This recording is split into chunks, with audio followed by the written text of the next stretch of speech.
Assalamualaikum, nama saya Niken. Saya akan mengajukan pertanyaan yang sama. Bukan saya bermaksud persisten, tapi ada titipan dari teman-teman untuk Cak Nun bahwa bahwa saya sepakat bahwa Cak Nun mengambil sikap yang berbeda dengan masalah PKI. Yang kami sebut, beberapa teman menyebutnya bahwa kita terlalu trauma, dibentuk trauma dengan PKI. Artinya bahwa kami menginginkan misalkan yang korban PKI 48, PKI 65, baik korban atau yang dikorbankan seharusnya mendapatkan porsi hukum yang cukup dan keadilan yang cukup. Itu menurut saya, menurut beberapa teman juga. Jadi saya pikir saya datang ke sini walaupun mungkin nantinya berbeda dengan Cak Nun, ya pasti akan istiqomah dengan perjuangan itu, bahwa yang menjadi trauma adalah menjadi pelajaran dan bukan menjadi ketakutan, karena bangsa ini terlalu besar kalau hanya takut dengan komunis, karena bangsa ini punya Tuhan. Terima kasih. Terus Mbak yang PKI, ya saya mengerti perasaan Anda. Saya juga tidak ada masalah.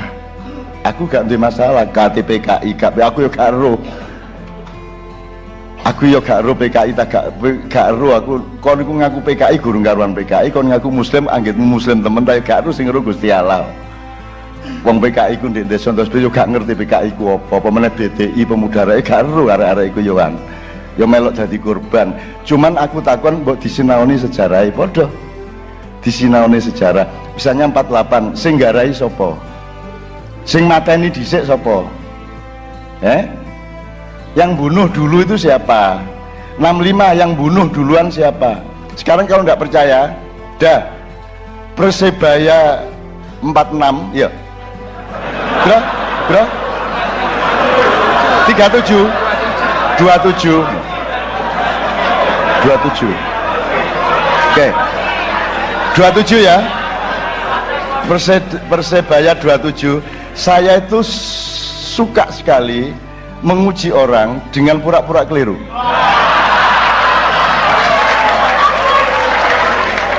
Dan dengan acting yang seolah-olah aku tidak tahu benar. Akhirnya kan muring-muring, berarti arekku setia karo Persebaya. Kan ngono cerita. Jadi Persebaya 27 lawannya apa? Sijine meneh apa? Oke. Utawa ngene wis dua kampung, aku sebutan dua kampung bersebelahan. Begini. Peneleh karo ndi wis? Undaan. Ana wong undaan dipateni. Situ. Muring-muring wong sak undaan dipateni karo wong peneleh. Terus wong undaan bareng-bareng bales nyerbu sing undaan nang matek situ, ketika nyerbu matek meneh telu dadi papat, tapi sing wong peneleh matek 30. Secara hukum sing salah sapa? Semua salah. Tapi secara moral siapa yang salah? Jadi tolong ditelok siapa sing ngayati biyen. Kalau Anda sudah satu orang dibunuh, kita semua berpikir, semua golongan yang sama berpikir, iki nek aku gak mateni aku dipateni. Ngono lho Dek carane Dek. Jadi saya nggak membela siapa-siapa, tapi tolong dipelajari. Sebab saya hidup di masa itu dan saya membawa pedang tiap malam karena ayah saya juga mau dibunuh dan saya apalagi kan saya Imanul Najib. Tapi waktu itu ya gurung rek, ngono percaya kan niku. Waktu itu jenengku Cek Muhammad Ainun Najib, cuman supaya orang supaya nggak ketok nek Islam nemen ya toh, tak samarkan menjadi MH itu. Saiki mulai aku sing sial dhewe dadi selamat datang Kiai Haji MH Ainun Najib, gak cocok. Nek Kiai Haji Muhammad Ainun Najib ngono to. Jadi saiki wis gak iso tak rubah, wis kadung. Jadi oke Mas, saya setuju. Apakah selama ini turunan PKI dibunuhin? Enggak tahu? Diterima nggak sebagai bangsa Indonesia? Diterima, bisa kerja, bahkan bisa menjadi staf presiden loh. Bisa loh menjadi staf presiden loh, tingkatnya tinggi loh, di bawah presiden loh. Bisa kok, enggak ada masalah kok. Nah sekarang kalau kamu menuntut ganti rugi kepada korban PKI, terus yang orang Islam korban nuntut enggak? Nah ini kalau diteruskan menjadi Sunni dan Syiah, bertengkar sepanjang masa, ndak habis-habis seperti Sunda dan Jawa. Wong Sunda cek muring-muring sampai saiki dulur-dulur iku. Gak ono jalan Gajah Mada di Bandung, gak ono jalan Mojopahit di Tasikmalaya, gak ono. Padahal wis tak kandhani ket biyen. Saya sudah ke Tasikmalaya, sudah ke Bandung, saya kumpulin teman-teman dulu waktu Gajah Mada itu nyegat pasukan Siliwangi, gak SMS aku sih. Upama SMS kan tak kandhani empun ta Yai Gajah Mada ngono. Lah gak SMS aku gak ro kecolongan aku. Wis akhirnya kebacut akhirnya. Terus dendam sampai sekian abad. Nah, aku menyarankan cara wong desa wis lah rek, nek diterus-terusno wis kaya Ambon iku nek diterusno ya gak entek-entek. Mbok wis ayo kanca-kanca Syiah mbok wis to. Lah apa sih karek dendam karo Umar, Abu Bakar, karo Utsman, karo Hafsah, karo Aisyah lapo. Mbok wis di sepuro kan lebih mulia Anda memaafkan. Kenapa sakit hati sampai hari ini? Apa sih wong Abu Bakar yo akeh apike kok. Abu Bakar yo apik kok. Yo ana salahe mesti wong menungso. Ali yo ana salahe, Mas yo Ali ku yo top, tapi yo akeh salahe. Jenenge menungso. Mbok sudah memaafkan kenapa sih? Masa jadi digogo sampai saiki dendam. Aku tidak tega. Dipenggal kepalanya. Iya. Ancane iya. Tapi aja diterus-terus nopo sampai 10 abad dendam ya mbok aja ngono po. Dan nggak usah menerakakan orang yang kamu dendami toh. Itu ya. Nah, termasuk PKI, kalau Anda gini, kalau bermaaf-maafan kan bagus. Tapi jangan nuntut minta maaf gitu loh. Wong kita juga, yang lain juga ndak nuntut Anda minta maaf kok. Nek bermaaf-maafan, aku dengan senang hati. Sopo ae wong aku dipateni wong tak sepuro, langsung tak sepuro. Bahwa aku gak mati salah dhewe oleh mateni kurang canggih. Tapi saya dibunuh beneran dan saya sakit beneran, dan menurut kedokteran saya tinggal 3,5 bulan umur saya karena terbakar seluruh dari leher saya sampai perut. Terus gak iso mangan, artinya tidak bisa apa-apa gitu loh. Dan saya berbahagia sih karena saya tahu siapa yang membuat, berapa orang yang membuat saya seperti itu. Dan ketika saya tahu itu, sedikit pun saya tidak marah, sedikit pun saya tidak dendam, dan sampai hari ini saya guyoni, saya sayangi, tidak ada masalah. Jadi tidak usah nunggu 10 tahun sebelum engkau melakukan kesalahan kepada aku sudah memaafkanmu. Jadi mulai hari ini rencanakan kesalahan-kesalahanmu kepada aku. Ya Mas juga ya, gitu ya. Oke ya Mbak. Oke, saya sangat paham teman-teman PKI, saya sangat paham. Tapi kalau bisa duduk bersama, terus maaf-maafan. Upamanya pun salah satu seharusnya minta maaf, yang satunya juga seharusnya maafkan. Kalau Anda ngalah itu kan tetap lebih bagus. Nah sekarang kedua-duanya ngalah Pak. Kedua-duanya ngalah Pak. Gitu loh. Jadi karena tidak ada metode budaya, tidak ada metode cinta, maka akhirnya bertengkar seperti ini. Dan pemerintah kita tidak memberesi masalah itu sama sekali, karena tidak ada kepemimpinan di Indonesia. Gitu loh, tidak ada. Karena negara ini sebenarnya juga bukan negara. Sekarang tak ceritain dikit ya. Tak ceritain dikit. Gini aja ada. Semua pertanyaan yang lain tadi terkandung dalam jawaban saya ini. Gini, hafal Pancasila enggak? Gini, Anda tahu cara berpikir ke depan, cara berpikir ke belakang, cara berpikir melebar, kiri kanan. Misalnya ini, Anda kemarin saya workshop di Jombang dengan anak SMK itu, saya ajari berpikir beberapa metode. Satu misalnya, ngomong pohon terus daun, itu berarti ke dalam apa keluar, apa ke kiri, apa ke kanan, apa ke depan, apa ke belakang. Gini, pohon terus kursi, ya itu ke depan toh. Pohon, akar dan tanah berarti ke belakang. Tapi pohon, buah, ya pokoknya ngerti ya, mana ke kiri ke kanan, mana melebar, mana lurus gitu ya. Oke, sekarang saya tanya, Pancasila 5 itu urut tak jejer? Nah wes gak ngel-ngel. Urut tak jejer? Urut ya. Berarti siji loro telu papat limo. Yang input yang awal apa yang belakang?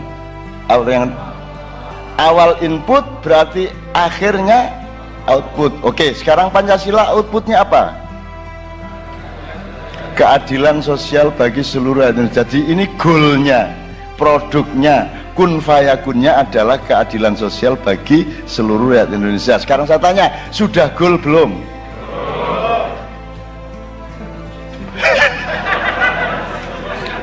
Diguyu karo Madura. Sudah goal belum?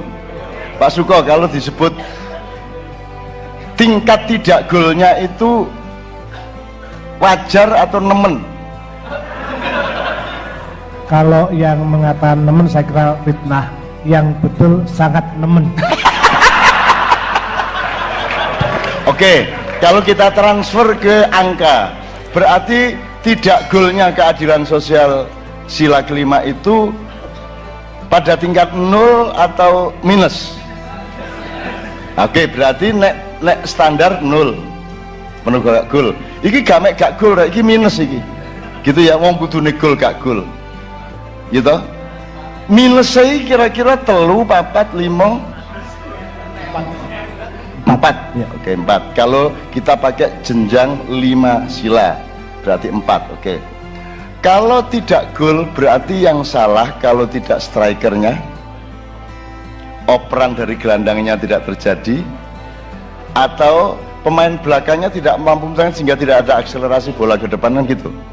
Jadi kalau sila 5 tidak tercapai, berarti ada yang salah dengan sila keempat. Benar nggak? Apa sila keempat? Kerakyatan yang dipimpin oleh nganggo iku cek nganggo mikrofon lagi. Kon kok mangap-mangaprok ternyata lah aku lagi karo nek kon apal kerakyatan yang dipimpin oleh hikmat kebijaksanaan dalam permusyawaratan perwakilan. Oh, tepuk tangan. Betul. Oke. Gini, sekarang kita belok dikit ke kiri atau ke kanan dikit sekedar untuk memahami lebih jelas dengan jarak dari sila keempat. Kalau Anda memahami negara, itu tergambarkan oleh sila yang mana? Mikrofon. Ini saya lebih jelas. Kalau ketuhanan yang Maha Esa itu mengasosiasikan negara apa tidak? Tidak. Nomor 2, kemanusiaan adil dan beradab negara apa bukan?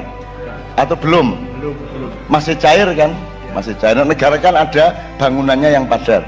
Nomor 3, persatuan Indonesia sudah negara belum? Hampir. Meh negara. Meh negara. Soalnya wis bersatu. Ya. Nah, jadi dari 5 sila itu yang negara adalah Kerakyatan yang dipimpin oleh hikmat itu. Yang keempat. Jadi keempat itu adalah ajaran tentang negara. Karena apa? Karena ada rakyat, ada permusyawaratan, ada perwakilan. Nanti detailnya baru kalau permusyawaratan itu adalah negara, kalau perwakilan itu pemerintahan yang berjajar dengan antara eksekutif, legislatif sama yudikatif. Tapi itu nanti kapan-kapan kalau detail. Tapi yang jelas negara itu sila keempat. Nah, sila keempat ini sudah jelas tidak bisa menghasilkan Pancasila kelima. sila kelima. Ya. Nah, ini negaranya yang nggak bener atau sila ketiganya yang belum beres? Karena negara hanya sila keempat ini mergo urut loh ya, urut loh ya. Sila keempat ini baru bisa dibangun kalau sila ketiga beres. Apa sila ketiga? Persatuan. Aku saiki takon, delok niki. Ono tagak persatuan? Dereng wonten. Dereng wonten. Lah kok nggak negara? Lo kan syarat terakhir ada 3 syarat toh. Sila pertama, sila kedua, sila ketiga. Nah, iki dipenuhi baru nggak negara. Kan gitu. Dulu sudah sedikit agak tergambar persatuan, yaitu satu 28 Oktober itu dengan Sumpah Pemuda itu sudah agak menggambarkan, tapi ternyata belum substansial bener. Arek-arek yang ngeluh karo Sumpah Pemuda berbahasa satu bahasa Indonesia, ngeluh terus ya apa carane bal-balan, cepat dioper ke sini. Gak enak rek. Terus marungu arek-arek karo bonek oleh ndelok, bagaimana engkau ngopernya kok tidak tepat? Ya gak enak bonek, cok kurang pas sih gue. Ya tak gak? Tapi melanggar Sumpah Pemuda kon, ya. Ya tak gak? Mosok bonek kanggo bahasa Indonesia yang baik dan benar. Iki gak cocok belas. Kon pas ngerusak warung, ono situ loro ya, koncone akeh.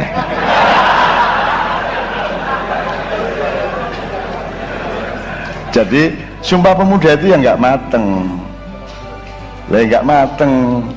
Berbangsa satu, bangsa Indonesia itu juga oke, ngerti maksudnya, tetapi itu tidak mengapresiasi kebesaran bangsa-bangsa Indonesia, karena bangsa Indonesia itu nggak satu. Kita tuh bangsa-bangsa Madura, bangsa-bangsa Indonesia. Mosok Jawa sama Madura itu satu bangsa? Kan Jawa itu bangsa, Madura itu bangsa.